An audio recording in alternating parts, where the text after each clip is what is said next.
Acerquémonos al Señor en oración.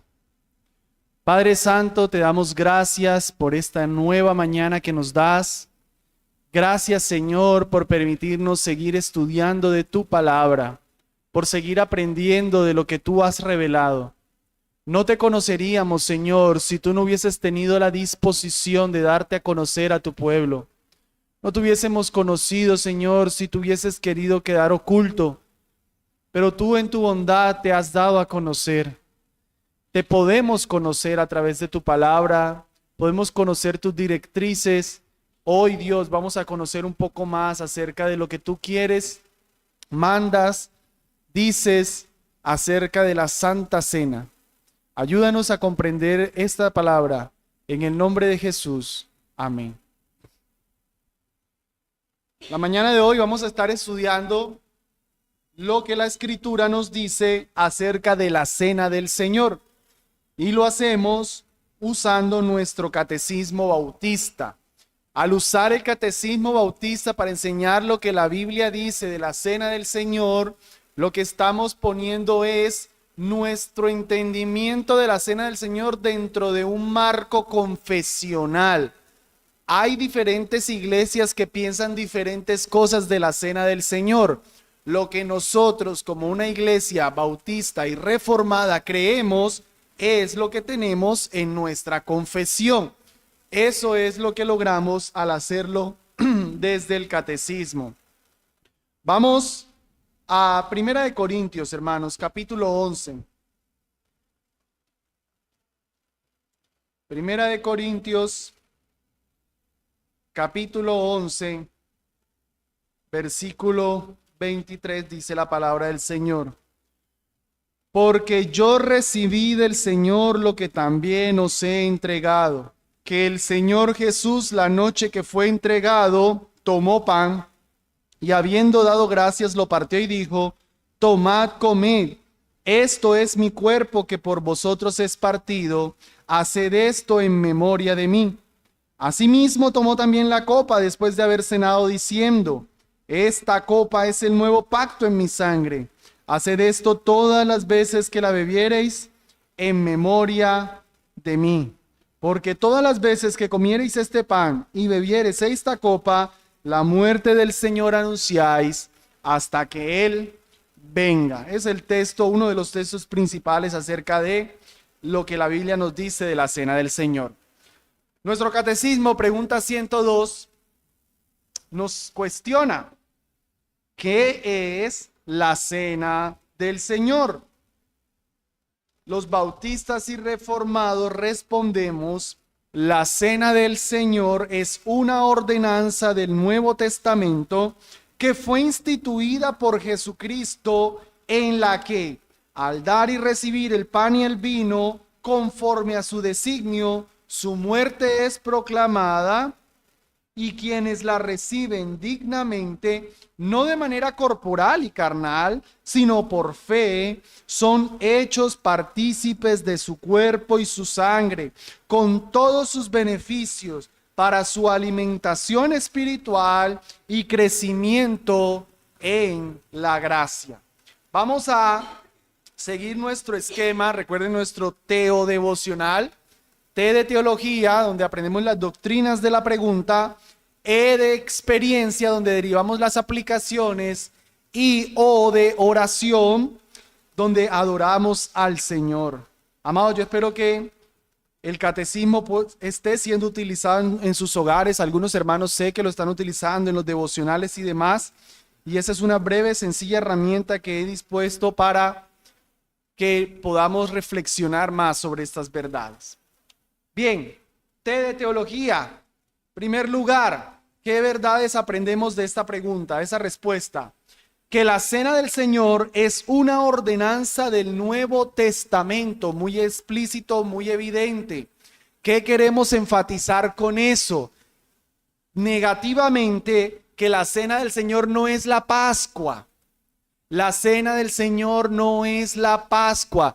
Los judíos tenían una Pascua, los cristianos tenemos otra Pascua. No, amados. La Cena del Señor, como ustedes saben, se instituye en una Pascua, pero no es la misma Pascua. ¿Cuál es el cumplimiento de la Pascua según la Escritura? ¿Cuál es el antitipo? La Pascua es el tipo, el cumplimiento que es. Primera de Corintios dice, nuestra Pascua es Cristo, la cual ya fue crucificada por nosotros. La Pascua se cumple en Cristo. La Pascua no se cumple en la cena del Señor. Eso es importante para nosotros entender que al no ser la Pascua del Antiguo Testamento, la continuación en la Pascua cristiana, por decirle así, entonces no podemos regular la cena del Señor como se regulaba la Pascua del Antiguo Testamento. Sí, mi hermano. La Pascua era una de las fiestas judías. Tres principales fiestas había en el Antiguo Testamento: Pascua, Pentecostés y Fiesta de los Tabernáculos. La de la Pascua era donde ellos, fue instituida por primera vez cuando salían de Egipto, en donde degollaron un corderito, derramaban la sangre, pintaban los dinteles, el dintel de la puerta, las barreras, para que Dios Pascua pasara de largo. Eso se instituyó cuando iban a salir de la tierra de Egipto y quedó como una fiesta. El 14 de Nisán siempre se celebraba la Pascua. Buena pregunta para aclararlo. Entonces, en esa fiesta que se celebraba cada año, el 14 de Nisán, el Señor instituye la cena del Señor. Pero hermanos, ¿por qué quiero hacer esa diferencia? Otra vez, porque al entenderlo así, como que la cena del Señor no es la Pascua, entonces nosotros no podemos poner elementos en la cena que eran de la Pascua del Antiguo Testamento. La cena del Señor se celebra con pan y vino. La Pascua era con un cordero. No necesitamos sacrificar un cordero hoy día, porque es un establecimiento distinto. ¿Hay conexiones? Claro que sí. Hay una analogía entre el uno y el otro, pero no son análogos. Esto es como lo que les había aclarado cuando vimos lo del bautismo y la circuncisión. Tienen elementos semejantes, pero el bautismo no es la circuncisión del Nuevo Testamento. Porque entonces, ¿qué hacen nuestros hermanos Paido Bautista? Como en el Antiguo Testamento eran circuncidados los infantes, entonces bauticemos infantes. Por no entender que no son lo mismo. Eso es lo que también estoy cuidando al aclarar, que la cena del Señor no es la Pascua cristiana o la continuación de la Pascua. No, es una institución nueva del Nuevo Testamento con sus propias regulaciones. Ok, sigamos. ¿Cuáles son los elementos de la cena del Señor? Nuestro catecismo responde: fue instituida por Jesucristo, en la que al dar y recibir el pan y el vino. Amados, ¿qué confesaron los bautistas particulares, los reformados, desde siempre? ¿Qué tienen en sus credos y en sus confesiones? Que los elementos de la cena son pan y vino. ¿Por qué lastimosamente muchas iglesias con la etiqueta de reformados no están celebrando la cena del Señor con lo que Él mandó? Algunas con galleta. No, celebrémosla con una galletita.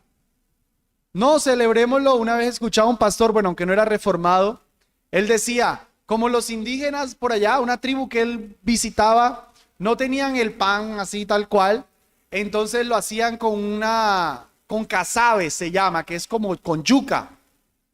No, con pan y vino. No jugo de uva, con vino. Está en nuestras confesiones. Solo por aclarar brevemente algunas particulares de estos dos elementos. La palabra pan que el Señor utiliza, ojo a esto, que aquí tenemos que aclarar algo en nuestra práctica de la cena del Señor. La palabra pan que el Señor utiliza para establecer la cena del Señor, cuando decía en Mateo, partió el pan, cuando en Primera de Corintios se nos dice que partió el pan, es una palabra griega, palabra artos, que en el griego se utilizaba para el pan común y corriente, para cualquier pan. Porque, ¿cuál fue el pan que el Señor utilizó cuando celebró la cena? ¿Con levadura o sin levadura? El pan que el Señor tuvo en la mano la noche que instituyó la cena, ¿era con o sin levadura? Sin levadura. Porque la Pascua, de hecho, se celebraba pegada a otra fiesta que explícitamente se llamaba la fiesta de los panes sin levadura. O sea que definitivamente el pan que el Señor tenía en la mano era un pan sin levadura. Eso ha llevado a muchos hermanos a celebrar la cena del Señor con pan sin levadura. Nosotros no lo hacemos con pan sin levadura, lo hacemos con pan con levadura. ¿Por qué?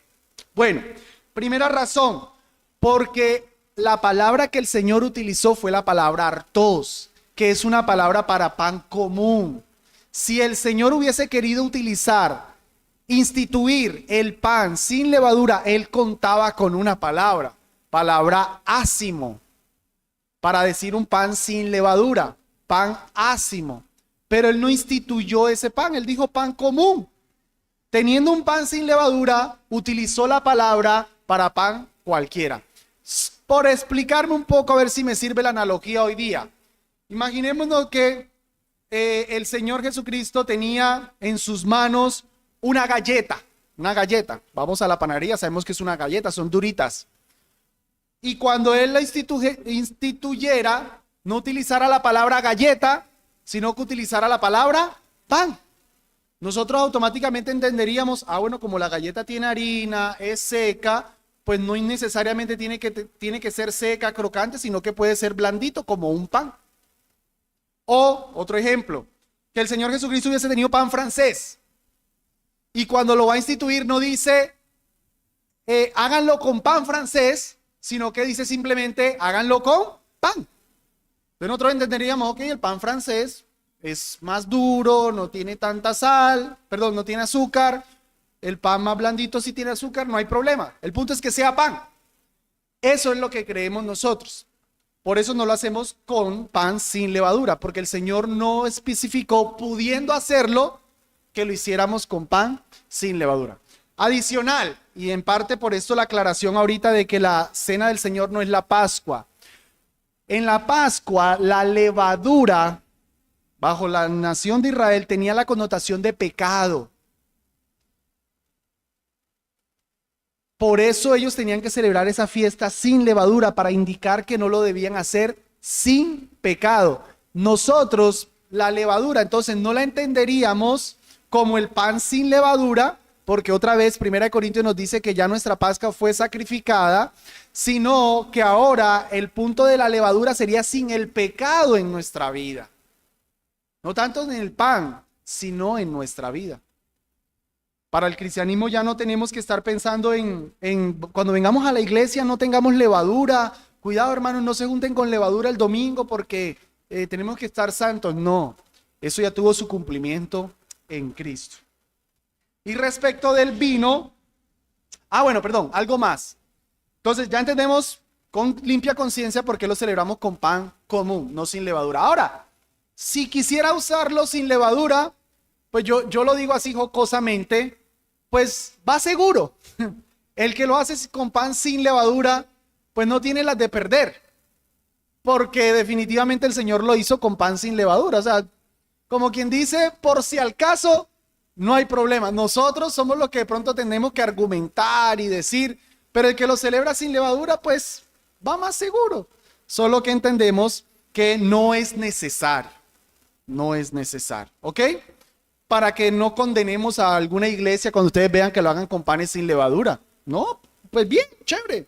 Quién sabe si algún día nosotros lo haremos así. Por el momento la convicción es que no es necesario. De hecho, hasta es un poco complicado porque sé de que las iglesias que lo hacen con pan sin levadura tienen que hablar al panadero que por favor les haga un pan sin levadura, o tienen que tener algún hermano que sepa hacer pan y que lo haga sin levadura.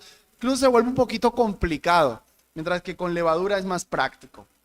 Ok, un comentario ya muy práctico. Y en cuanto al elemento vino, pues ya sabemos que no debe ser jugo de uva, debe ser vino con alcohol, fermentado. Así está en nuestros documentos confesionales, así está en la Escritura.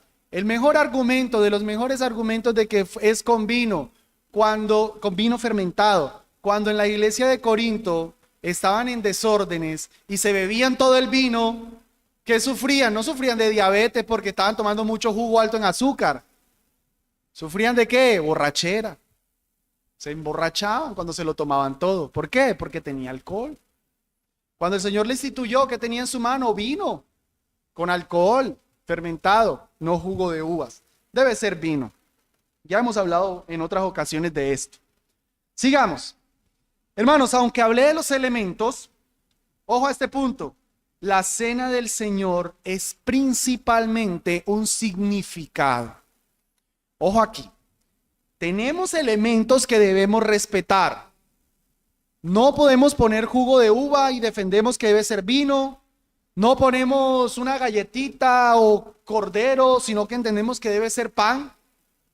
Pero lo importante es lo que significa, lo que representa. La cena del Señor, más que elementos, es el significado que el Señor nos dio. Que como lo leemos en Primera de Corintios, anunciamos su muerte. La muerte del Señor anunciáis hasta que Él venga. O sea, defendemos los elementos porque queremos representar mejor el significado. No es por una pasión melindrosa, rigurosa. No. No, que si el pan tiene que ser grandote, que si tiene que ser chiquito, que si tiene que ser redondo, cuadrado, largo. Y los que lo hacen redondo son los bíblicos y los que lo hacen largo son los antibíblicos. No, tampoco. Eso sería darle demasiada importancia al elemento que al significado. De hecho, alguna vez me leí un libro bien interesante, le reconozco al autor varias cosas, pero ese autor defendía que como era una cena, tenía que ser en la noche. Que si era en la mañana, no. Porque eso sería un desayuno o un almuerzo, decía él. Decía que tenía que ser sentado en la mesa. Porque ellos se sentaron cuando comieron. Entonces que las iglesias, y lo hay, hermanos, lo hay. Ponen una mesa y cada uno va pasando, se sientan, comen, se levantan, siguen lo siguiente, así. Porque tienen que sentarse. Y que debe ser en la noche, que deben estar sentados. Y que como es una copa, debe ser solo una copa para toda la iglesia. Entonces yo tomo aquí, y algunos hicieron caras. Yo tomo aquí, paz, todos de la misma copa. Todos de la misma copa. No se puede recargar la misma copa. Entonces, de hecho, llegan a decir que eso es una regulación para qué tan grande debe ser una iglesia. La iglesia debe ser tan grande hasta donde la copa llegue. Entonces tomaron 30 personas de una copa, listo. Y de paso eso también la mesa para 30, 20, qué sé yo. Pero unas discusiones bien interesantes. Hay argumentos buenos, pero creemos que el elemento es el vino. Miren que yo no puse el elemento es la copa. El elemento es el vino. Cuando por allá en Corintios se dice la copa, es lo que entenderíamos como una metonimia, se llama eso. Es decir, que el frasco representa el contenido. Como cuando uno dice se tomó 10 botellas. Pues no quiere decir que se bebió el vidrio, sino el contenido de las botellas. Entonces, copa, la metonimia por vino. Lo importante es tomar el vino, no que todos nos pegamos de la misma copita. Eso se defienden algunos. Interesante, ¿no? Bien, el significado es lo más importante. ¿Y cuál es el significado? Que anunciamos la muerte del Señor.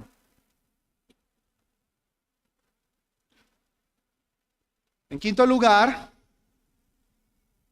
debemos participar con fe. Acompáñenme en las escrituras a Primera de Corintios. Precisamente porque lo importante es el significado más que el elemento, Entonces yo no participo de la cena del Señor meramente cuando me como el pan y me bebo el vino. Me lo comí, me lo bebí, listo, ya cumplí. No, eso sería darle más importancia al elemento que al significado. Por eso decimos que se debe participar con fe. Noten ustedes estos textos. Primera de Corintios 11:17. Pero al daros estas instrucciones no os alabo, porque no para lo mejor, sino para lo peor os reunís. Noten que ellos se estaban reuniendo, el contexto es de la cena del Señor, ya lo vamos a ver más claro, pero noten que aunque se reunían a, entre comillas, celebrar la cena del Señor, dice Pablo, se reúnen para lo peor. Iban, se comían el pan, se bebían el vino, pero era para lo peor. O sea que no estaban haciéndolo bien. Verso 20. Cuando pues os reunís en uno, esto no es comer la cena del Señor. Noten, se reunían, pero no era comer la cena del Señor. Verso 27. De manera que cualquiera que comiere este pan o bebiere la copa del Señor indignamente será culpado del cuerpo y de la sangre del Señor. Otra vez, comían el elemento, bebían el elemento, pero como lo hacían de manera carnal, entonces pecaban. Por tanto, pruébese cada uno a sí mismo y coma así del pan y beba de la copa, porque el que come y bebe indignamente, juicio come y bebe para sí, no discerniendo el cuerpo del Señor. Y sigue, ahorita vamos a abordar estos pasajes, solo quiero por ahora anotar el ejercicio de la fe. No es comérmelo.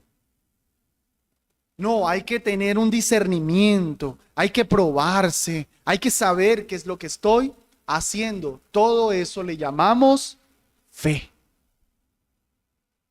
No es el elemento solamente, tenemos que hacerlo con fe. De ahí mismo, antes de pasar al sexto punto, de ahí mismo que entendemos que los elementos son especiales en el momento en el que estamos celebrando la cena del Señor, en el momento en el que en el que estamos ejerciendo fe. Una vez terminada la cena, no tomamos ese pan como un pan sagrado y no, guardémoslo, o que no se lo coma cualquiera, que se lo coma el pastor porque es que es un pan, lo apartamos. No, ya, es pan común. El ejercicio de la fe en el momento de celebrarlo, ahí es donde tiene un valor espiritual. Mientras tanto, no. Saben que incluso durante la Reforma se discutía, ¿y qué pasa si mientras estamos comiendo se cae un pedazo de pan y pasa un ratón por encima?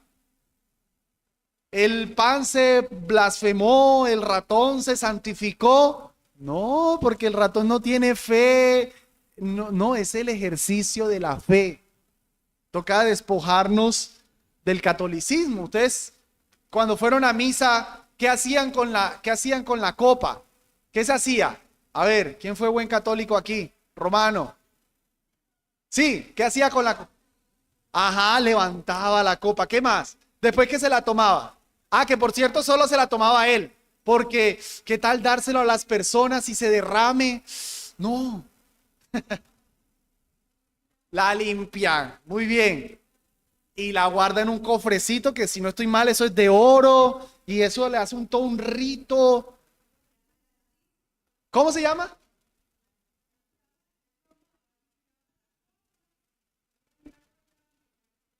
El Santísimo. ¿Tocaba qué, hermano? ¿Tocan la campana? Ah, bueno, esa sí no la recuerdo, no la recuerdo. Bien, ellos tienen problemas porque les sucede que se les meten ratones en donde tienen sus hostias. Entonces imagínense, los ratones se le están comiendo el cuerpo sagrado del Señor. Allá, allá, allá.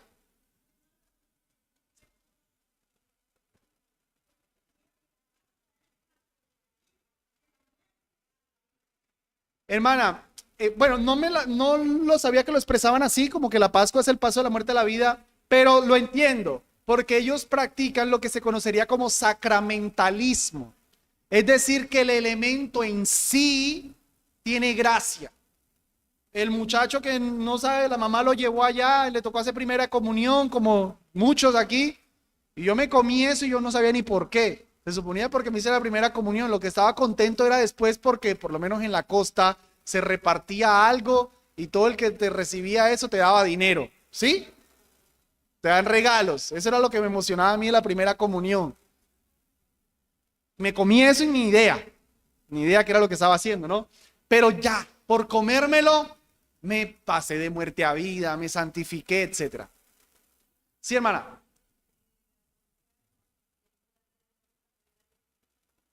Exacto, exacto. Yo no tengo aquí mucho la discusión. Bueno, miren el punto 6. Creemos en la presencia espiritual de Cristo. Es decir, en los elementos, no la transustanciación del catolicismo romano, esa palabra tan largota, que es que el vino se convierte literalmente en la sangre del Señor y el pan es tal cual el cuerpo del Señor. Entonces, ellos por eso es que no le dan la copa a la gente, porque es la sangre. Entonces, ¿qué tal que se derrama la sangre del Señor? Y el pan es tal cual el cuerpo del Señor. No, no creemos en ese cambio de sustancia. Es lo que quiere decir transustanciación, un cambio de sustancia. No, eso sigue siendo vino, sigue siendo pan. Pero la presencia espiritual del Señor está. Entonces, ojo a esto. No nos volvemos sacramentalistas, místicos, para poner el cuerpo y la sangre del Señor literalmente ahí. Pero tampoco nos vamos al otro extremo para decir, no, eso es mero símbolo, un simple recordatorio. No, sino que creemos que hay aspectos espirituales que suceden con la cena del Señor, que la presencia de Cristo está con nosotros espiritualmente.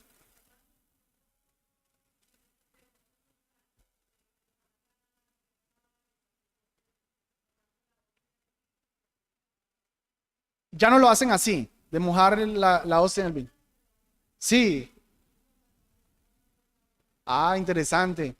Tal vez porque están considerando que todos los elementos deben ser dados, no solamente uno. Miren el texto de 1 Corintios 10 para terminar la idea. La copa de bendición que bendecimos no es la comunión de la sangre de Cristo. Noten que hay comunión con la sangre de Cristo. El pan que partimos no es la comunión del cuerpo de Cristo. Las respuestas son sí. Entonces noten el punto que les estoy sustentando. En los elementos sí tenemos una comunión real con Cristo por medio del Espíritu Santo. No cambio de sustancia, no mero símbolo, pero sí una presencia espiritual del Señor. Eso nos hace tratarlos con solemnidad, con reverencia, la cena del Señor. ¿Alguien había levantado la mano? Sí, mi hermana. Del Señor. Bien, hermanos, tengamos un par de aplicaciones a la luz de esto que acabé de enseñar. La celebración de la cena tiene una dimensión pasada, presente y futura. ¿Qué quiero decir con esto? Y aquí retomo lo que les había dicho ahorita de que hay cierta analogía entre la Pascua y la cena. Los judíos celebraban la Pascua mirando atrás a la liberación de Egipto. Nosotros ya no miramos a la liberación de Egipto, pero vemos a la liberación que Cristo hizo. Eso es el elemento pasado. Tiene un elemento presente de que recordamos que estamos en el pacto con Cristo, de que estamos en comunión con Él, de que Él es nuestro. Nuestros pecados han sido perdonados, presente. Y tiene un elemento futuro, porque el Señor dijo que no volvería a beber del fruto de la vid hasta que lo volviéramos a beber con Él en el reino de su Padre. O sea que algún día vamos a celebrar la cena con el Señor. Ya no solo la cena del Señor, sino la cena del Señor con el Señor. La cena es un alimento espiritual. Esa es la aplicación de lo que les decía de la presencia espiritual de Cristo. Al estar Cristo espiritualmente presente con los elementos, nos alimentamos de Él. Y al alimentarnos de Cristo hay fortaleza, hay poder, hay capacitación. La cena del Señor nos capacita para vivir la vida cristiana. Piensa en eso cuando la celebres. Démosle gracias al Señor por su santa cena, bendito Rey. Gracias por habernos instituido esta preciosa ordenanza en la que recordamos tu muerte y anhelamos que algún día vuelvas a celebrarla con nosotros. Gracias a ti, oh Dios del cielo. Amén. Bien, las dos siguientes preguntas las vamos a abordar más brevemente. ¿Quiénes son aptos para recibir esta ordenanza? Dice, quienes hayan sido bautizados por una profesión personal de su fe en Jesucristo y arrepentimiento de obras muertas. Los que tienen el catecismo físico que imprimimos van a notar que hay una nota al pie. Los numerales vienen con un orden, A, B, C, D, E, F, G, etc. Tenía su orden en una edición previa, pero luego, al parecer, alguien agregó esta pregunta. Al parecer no, alguien agregó esta pregunta. Entonces se rompía la secuencia del A, B, C, D, E, F en los pies de página. Entonces por eso aparece un asterisco para el pie de página. Y miren la nota al pie. Se aclara que entonces fue una pregunta que se agregó en una edición posterior. Yo creo entender por qué se hizo. Muy probablemente fue Benjamin Keach, un importante puritano. Porque un presbiteriano puede estar de acuerdo con lo que dijimos de la cena del Señor ahorita y con lo que vamos a decir de que es participar indignamente. Pero como buenos bautistas, aclarando sus distintivos, dicen, solo participan los que tienen fe y arrepentimiento de obras muertas. Porque dentro de los presbiterianos, aunque no domina mucho, se practica algo que se llama la paidocomunión. Es decir, así como el bautismo se lo dan al niño, la cena del Señor se lo dan al niño. Digamos que eso es ser consecuente. Si según los niños están en el pacto y merecen el bautismo, entonces, si están en el pacto, le deberían dar la cena del Señor. Ahora, no todos hacen eso. Dicen que la cena del Señor es solo para cuando los niños tienen fe.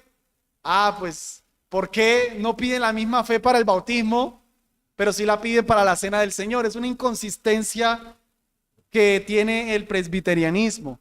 Nosotros entendemos que la cena del Señor es para los que han sido bautizados por una profesión de fe. No bautizados desde niño, bautizados por una profesión de fe personal. No bautismo infante, bautismo por profesión de fe. Bien, el bautismo tiene que ser un requisito porque la cena es para la iglesia. Hermanos, no tenemos en la escritura la directriz explícita: antes de celebrar la cena del Señor asegúrense que están bautizados. No lo tenemos. Pero lógica bíblica nos dice que si la cena del Señor tiene que ser celebrada en una iglesia, recuerden los textos que vimos ahorita de 1 Corintios 11, ahí los tengo, no los vamos a ver. Cuando os reunís como iglesia, cuando os reunís en uno, pues esos que son iglesia son los que se han bautizado, los que han tenido fe y se han identificado con Cristo. Esos son los que se reúnen en las iglesias. La lógica entonces es que solo la cena del Señor es para los bautizados, no para los que no tienen el bautismo. Así lo practicamos nosotros. Y en segundo lugar, los creyentes y bautizados son los que participan. Y aquí lo que quiero simplemente enfatizar es lo que ya hemos estado reformando en nuestra iglesia, de que los bautizados son los miembros de la iglesia. Perdón, no tengo el texto en pantalla. Hechos 2 nos dice, así que, Hechos 2:41, así que los que recibieron su palabra con alegría fueron bautizados. Miren, reciben, son bautizados. Y fueron añadidos a la iglesia aquel día como 3,000 personas. Noten, creen, bautismo, membresía. Versículo 42. Y perseveraban en la doctrina de los apóstoles y en la comunión y en el partimiento del pan, que es una referencia a la cena del Señor. Entonces, creen, son bautizados, se hacen miembro, participan de la cena del Señor. No puede ser creer, ser bautizado sin ser miembro. No, eso no existe. O ser bautizado, querer la cena del Señor sin ser bautizado. No. El orden es cree, bautismo, miembro y participa de todo lo que la cena del Señor, de todo lo que la iglesia tiene. Comunión, partimiento del pan, oraciones, enseñanza, etcétera. Cuando una persona cree, se debe bautizar y se supone que se bautiza en una iglesia. En esa iglesia es en la que queda miembro. Si luego esa persona se mueve a otra iglesia, entonces debería haber el respectivo traslado, recepción en esa nueva. El punto es que no porque soy bautizado, yo soy miembro de cualquier iglesia que voy. Si de pronto iba allá la pregunta, entonces sería así, hermano. No por ser bautizado ya yo estoy en todas las iglesias, no, sino que me identifico con una iglesia. Aquí de pronto en el texto de Hechos 2 está el orden natural, en la misma iglesia, no me he movido ni nada.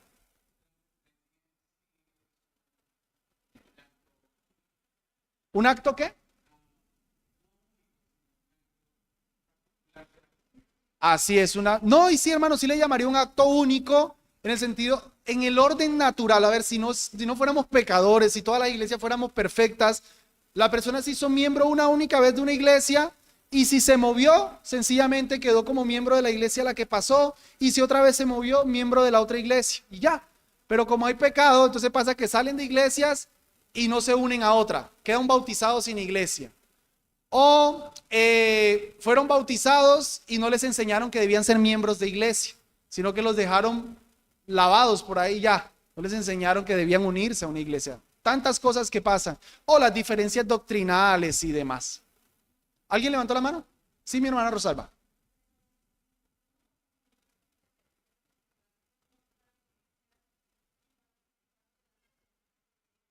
Sí. Téngame la pregunta ahí. Para los que no escucharon, una persona que es miembro de esa iglesia puede ir a otra iglesia y participar de allá. Ya les respondo mejor la pregunta, hermana. Ahorita vuelvo a eso. Para terminar aquí, entonces, esta ordenanza expresa un compromiso mutuo. El texto que decíamos ahorita nos hablaba de, no es la copa, la comunión de la sangre de Cristo, no es el pan, la comunión del cuerpo de Cristo. Y el verso 17 luego dice, porque nosotros, siendo mucho, somos un solo pan, un solo cuerpo, pues todos participamos de un solo pan. Nótese la unidad que hay en la cena del Señor. Aquí está, hermana, para irle respondiendo. Como aplicación, entonces se debe ser miembro de una iglesia para participar de la ordenanza, que es una discusión semántica, pero por lo menos como yo lo entiendo, nuestra iglesia practica lo que se conoce como membresía semicerrada. ¿Qué sería una membresía abierta? La más anormal. El que vino, incluso si no es bautizado, él cree al que sea, se le da la cena. Entonces sería abierto, pero bastante abierto. La cerrada sería solo los miembros. Ni siquiera, hermana Rosalba, si viene un cristiano de otra iglesia. Nosotros creemos que los miembros o miembros de otras iglesias, semicerrada. Les digo que es una discusión de semántica porque algunos dicen que esto que hacemos nosotros sería cerrado. Pero bueno, por lo menos explicándolo sería, creemos que sí los miembros, pero también miembros de otras iglesias. Sí, mi hermano. Estamos unidos con Él. Yo qué otra aplicación les daría aquí, amados. A ver, por orden, por lo menos ustedes reflejar que andan bien. Cuando visiten otra iglesia, no asuman que pueden participar de la cena del Señor. Hablen con el pastor antes de. Pastor, voy a visitar su iglesia, yo soy miembro de una iglesia, ustedes me pueden dar la cena del Señor. Tal vez hasta a ese pastor le parezca raro, quién sabe. Pero si es un pastor bíblico va a entender por qué estás diciendo y te va a decir, muy bien, ve, qué cristiano tan ordenado. Sí, hermana, tranquila, puedes participar. ¿Por qué? Porque en el peor de los casos pudiera pasar que si los diáconos saben quiénes son los miembros, te pasen por el lado. O en ese momento, ¿y usted de dónde viene? ¿Quién es usted? Entonces sería hasta incómodo, ¿no? Mejor, con anticipación, tú informas, voy a visitar su iglesia, yo soy miembro de otra iglesia, si te piden carta se da, o si no la piden, confían en tu testimonio, te la dan, en fin, no sé. Pero por lo menos uno debería andar ordenadamente y hacer las cosas así. ¿Sí, mi hermano? Sí, pero la prerrogativa la tiene la iglesia, hermana. La prerrogativa no la tienes tú. Porque si la tuviera la persona, cualquiera que viene aquí pudiera decirme, pero yo creo de todo corazón. Y yo le digo, pero es bautizado. No. Mejor dicho, caso real, aquí en nuestra iglesia. Yo veo que vinieron personas nuevas y recibieron la cena. Me acerco al final. Disculpa. Bueno, yo sabía de ella que era creyente, no sabía de la mamá. Disculpa, vi que tu mamá participó, ella, ¿de dónde viene? No, ella es testigo de Jehová. Y yo le dije, ella no puede participar de la cena del Señor. Y la misma hija me decía, sí, porque ella es bautizada. La misma hija, yo no sé entonces qué doctrina tenía. Y yo le dije, no. Y le dije, deberías entonces revisar tú si puedes también participar. No, no deberías porque no estás entendiendo lo que significa. Entonces, si ve, ellos de su corazón creían hasta testigo de Jehová. Pero como iglesia no se la podemos dar. El punto, hermana, es por orden. Mejor simplemente digo, soy miembro de otra iglesia y ya, el pastor te la va a dar, y más si son de la asociación. O sea, si aquí llega una persona y me dice, soy de la iglesia del sur, ya, yo no voy a preguntar más si es del sur, está bien. Si me dice, vengo de la iglesia Ríos de no sé qué cosa, ahí sí me toca, ¿y qué creen? No, pues allá Jesús solo. Ya me tocó no, porque no sé quién es. Pero si es de nuestra misma asociación, es más fácil, es más fácil. Bien, mente. Y eso es lo que viene esta siguiente pregunta. ¿Qué se demanda para recibir dignamente la cena del Señor?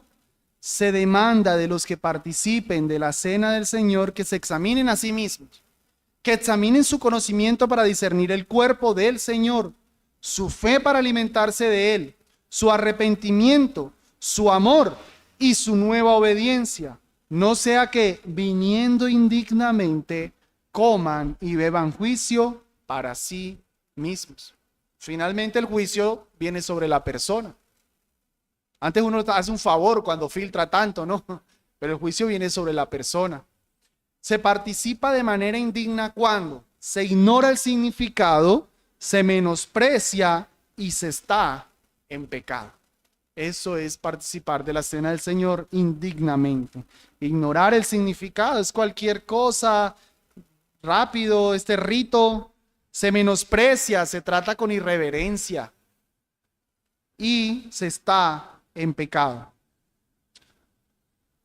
Como aplicación, entonces, debemos examinarnos al participar. Eso lo hemos ahondado varias veces cada vez que vamos a ministrar. Y debemos temer el menosprecio de la cena. Solo el pecado del menosprecio de la cena es el que está sancionado con muerte y enfermedad en la Escritura. Ni siquiera aparece por ahí en la Escritura, hay muchos que están mintiendo y por eso mueren. Pero los que estaban menospreciando la cena del Señor, muchos estaban enfermos y otros muertos. Sí, qué temor el adulterio y que me descubran si me destruya el hogar. Bueno, bien que temas así, pero teme también a un menosprecio a la cena del Señor. Terminemos orando, amados hermanos. Bendito Rey del cielo, guárdanos por favor como iglesia de un menosprecio de esta santa ordenanza. Que podamos más bien, Señor, acercarnos cada domingo a esta institución tuya. para el beneficio de nuestra alma y no para lo peor, para ser alimentados, no para ser destruidos y juzgados con el mundo. Bendice esta iglesia, Señor, y ayúdanos a madurar en la participación de la cena del Señor. Te lo pedimos, Dios del cielo, para la gloria tuya, en el nombre de Jesús. Amén. ¿Más preguntas, amados? Chévere cuando estamos bien participativos. Sí, mi hermano.